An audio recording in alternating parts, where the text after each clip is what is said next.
Buletin Dakwah Kafah edisi 159 30 Muharram 1442 Hijriah atau 18 September 2020 dengan judul Bahaya Memusuhi dan Menyakiti Ulama. Ulama adalah sosok yang Allah SWT muliakan. Sudah sepantasnya kaum muslim juga memuliakan ulama, melindungi dan menjaga mereka, tidak memperolok-olok apalagi menyakiti mereka. Sayang yang terjadi di tanah air untuk kesekian kali terjadi serangan terhadap ulama dan tokoh Islam. Bukan saja diolok-olok, bahkan nyawa mereka sampai terancam. Sebagian dari mereka ada yang dianiaya di rumah, di masjid, bahkan kini di tempat terbuka di tengah panggung dakwah. Sebagian luka-luka, sebagian lagi bahkan dianiaya hingga wafat. Keadaan ini menggambarkan bahwa para ulama dan tokoh Islam belum bebas dari ancaman.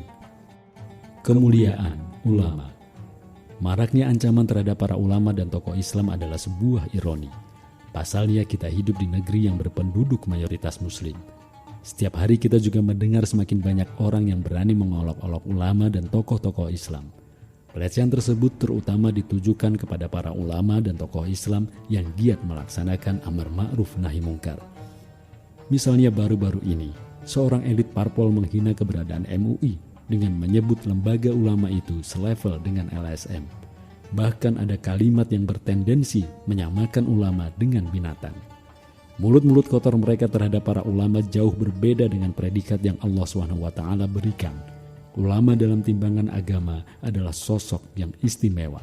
Pertama, karena para ulama dinaikkan derajatnya oleh Allah SWT beberapa tingkat di atas manusia lain. Dalam Quran surat Mujadilah ayat 11, Allah SWT berfirman, وَإِلَى انشُزُوا فَانشُزُوا يَرْفَعِ اللَّهُ الَّذِينَ آمَنُوا مِنكُمْ وَالَّذِينَ أُوتُوا الْعِلْمَ دَرَجَاتٍ وَاللَّهُ بِمَا تَعْمَلُونَ خَبِيرٌ. Yang artinya, Allah meninggikan orang-orang yang beriman dan orang-orang yang diberi ilmu di antara kalian beberapa derajat. Allah Maha mengetahui apa yang kalian kerjakan. Tidak ada manusia yang diberi kebaikan oleh Allah SWT melainkan para ulama. Sabda Nabi SAW, siapa saja yang Allah kehendaki untuk mendapatkan kebaikan, dia akan menjadikan dirinya faqih dalam agama.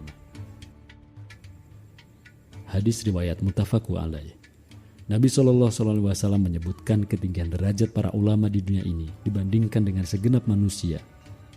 Dalam riwayat lain, Nabi SAW menyebutkan ketinggian derajat para ulama di dunia ini dibandingkan dengan segenap manusia. Permisalan ulama di muka bumi seperti bintang yang ada di langit. Bintang dapat memberi petunjuk kepada orang yang berada di gelap malam, di daratan maupun di lautan. Jika bintang tak muncul, manusia tak mendapatkan petunjuk. Hadis riwayat Ahmad. Kedua, para ulama disebut oleh Rasulullah SAW sebagai pewaris para nabi. Di tengah umat ini tak ada satupun yang layak disebut pewaris para nabi, melainkan para ulama. Sabda Nabi SAW, sungguh ulama adalah pewaris para nabi. Sungguh para nabi tidak mewariskan dinar dan dirham. Sungguh mereka hanya mewariskan ilmu. Siapa saja yang mengambil warisan tersebut, ia telah mengambil bagian yang banyak. Hadis riwayat At-Tirmizi, Ahmad, Ad-Darimi, Abu Daud, dan Ibnu Majah.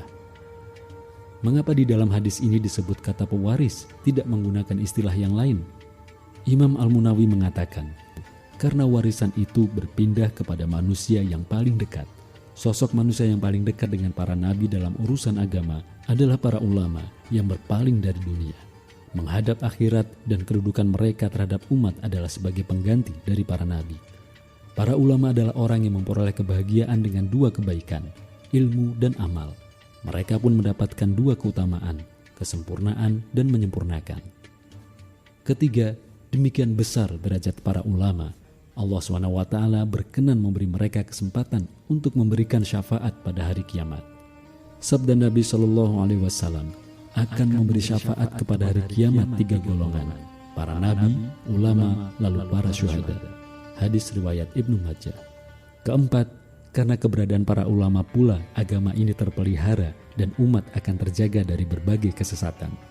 Jika para ulama telah tiada, ilmu akan lenyap dan umat pun akan mudah tergelincir dalam kesesatan.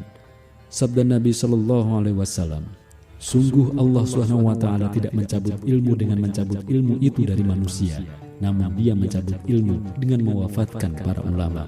Hadis riwayat Al-Bukhari. Demikian vital kehadiran dan peran ulama. Kematian mereka adalah musibah berat bagi umat. Berpulangnya mereka tidak bisa digantikan dengan mudah, bahkan oleh ribuan ahli ibadah sekalipun.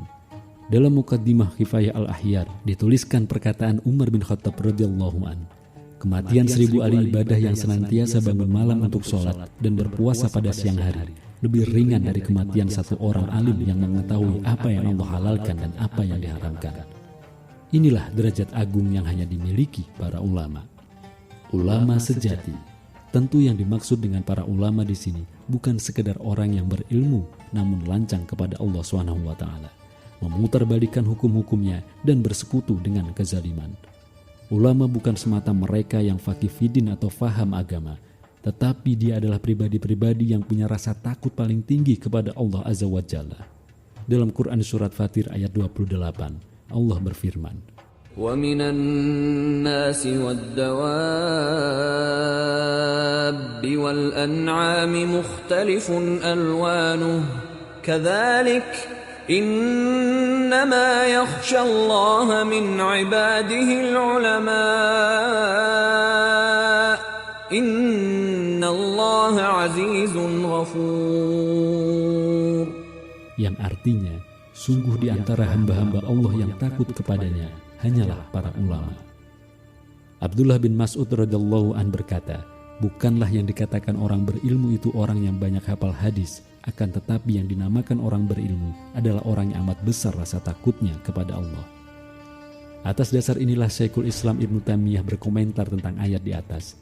Hal ini menunjukkan bahwa setiap yang takut kepada Allah, dialah yang alim. Ini adalah hak.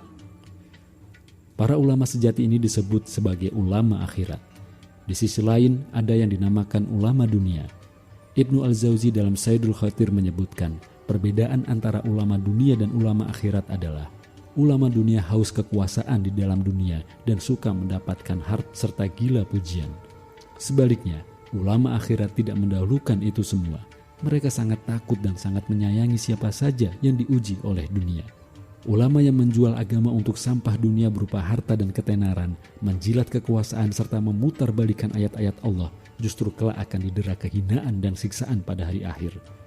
Allah SWT telah memperingatkan umat akan bahaya sikap condong pada kezaliman dan para pelakunya.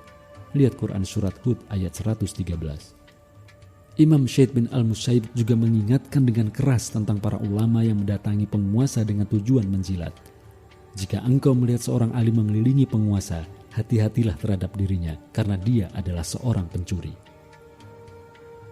Bahaya memusuhi ulama. Karena itu para ulama yang memiliki rasa takut kepada Allah SWT, giat amar ma'ruf nahi mungkar berjuang untuk menegakkan agamanya, wajib untuk diikuti dan pantang untuk dimusuhi apalagi dikriminalisasi. Dalam hadis qudsi Allah SWT menyatakan perang terhadap mereka yang mengganggu para walinya. Siapa saja yang memusuhi waliku, sungguh aku telah mengumumkan perang kepada dirinya. Hadis riwayat Al-Bukhari. Hadis ini menjelaskan betapa kerasnya pembelaan Allah SWT kepada para walinya. Yang dimaksud dengan wali Allah adalah orang alim yang selalu taat dan ikhlas dalam beribadah. Imam Syafi'i menjelaskan jika para ulama itu bukan wali-wali Allah, tentu tidak ada walinya di muka bumi ini. Tentang larangan menghina dan menyakiti ulama, Ikrimah, seorang tabi'in berkata, janganlah kamu menyakiti ulama. Siapa saja yang menyakiti ulama, berarti dia telah menyakiti Rasulullah. Sebabnya ulama berkedudukan sebagai pewaris ilmu para nabi untuk disampaikan kepada umat hingga hari kiamat nanti. Al-Hafiz Ibnu Asakir dalam kitab Tabyin Kazib Al-Muftari juga mengingatkan bahwa daging ulama itu beracun. Siapa saja yang menghina, memfitnah, apalagi menyakiti para ulama akan mendapat balasan keras dari Allah SWT. Kata Ibnu Asakir, tidaklah saya tahu seseorang yang menghina ulama kecuali akan mati dalam keadaan su'ul khotimah karena sungguh daging ulama itu beracun. Begitu kerasnya ancaman Allah SWT dan Rasulnya terhadap orang-orang yang memfitnah, memusuhi, termasuk mengkriminalisasi para ulama dan pejuang Islam. apalagi jika tindakan mereka disertai dengan pelecehan dan penistaan terhadap ajaran Islam, seperti menangkapi mereka yang mendakwahkan seruan penegakan syariah dan khilafah Islam, bahkan menyamakan ajaran kekhilafahan dengan ajaran komunis. Alhasil, sudah sepatutnya kaum muslim bersatu membela para ulama dan tokoh-tokoh Islam yang mukhlis dan tegar menegakkan kalimatullah. Umat wajib melindungi dan membela mereka, tidak memandang apa ormas dan kelompoknya. Selama ia istiqomah dan ikhlas memperjuangkan agama Allah, sudah menjadi tanggung jawab umat untuk membela dan melindungi mereka. Hikmah, Allah SWT berfirman, وَالَّذِينَ يُؤْذُونَ الْمُؤْمِنِينَ وَالْمُؤْمِنَاتِ بِغَيْرِ مَا اكْتَسَبُوا فَقَدِ